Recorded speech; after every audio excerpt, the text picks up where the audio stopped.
Bloomfield, Michigan, 1942. As World War II rages across several continents, acclaimed architect and eventual designer of the St. Louis Arch, Eero Saarinen, is secretly enlisted by the United States military to work for a new clandestine organization. Its name? The OSS, Office of Strategic Services, or as it is known today, the CIA. The fact that Eero Saarinen was in the OSS designing weapon systems during World War II, and at a time when the OSS was looking into ways to weaponize weather, makes his whole connection to the design of the St. Louis Arch extremely interesting. Now, that isn't to say I believe it can control the weather, but it does open the door to the idea that it might have been one of the things Saarinen was out to achieve. While at the OSS, Saarinen designed buildings and weapon systems, many of which were never completed or built.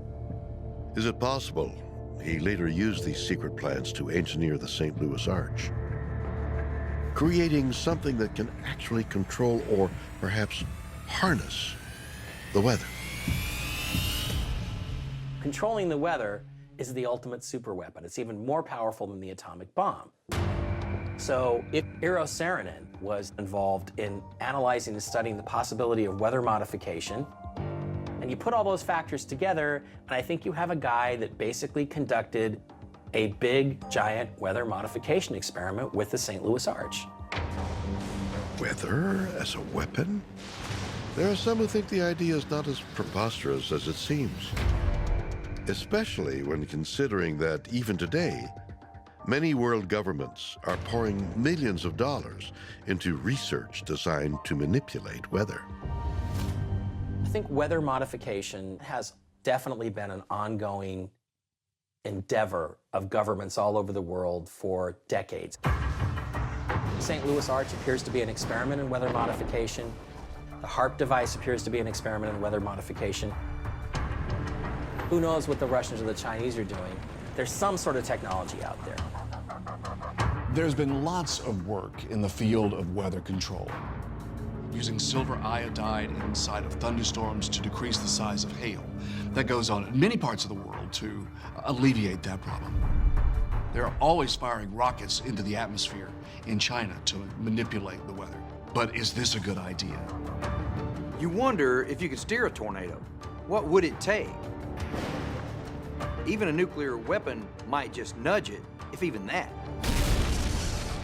One challenge with that is your shock wave is going to be hard to focus, perhaps, and it might cause the damage you were hoping to avoid with the tornado. I would be looking at how much can I control or change local pressures in the atmosphere near and around the tornado. These are forces at work that could wipe out major cities. And we're finding out every day new things that we've never seen before. So maybe the lesson learned here is we shouldn't meddle with forces that we don't really understand, because we may not like the result.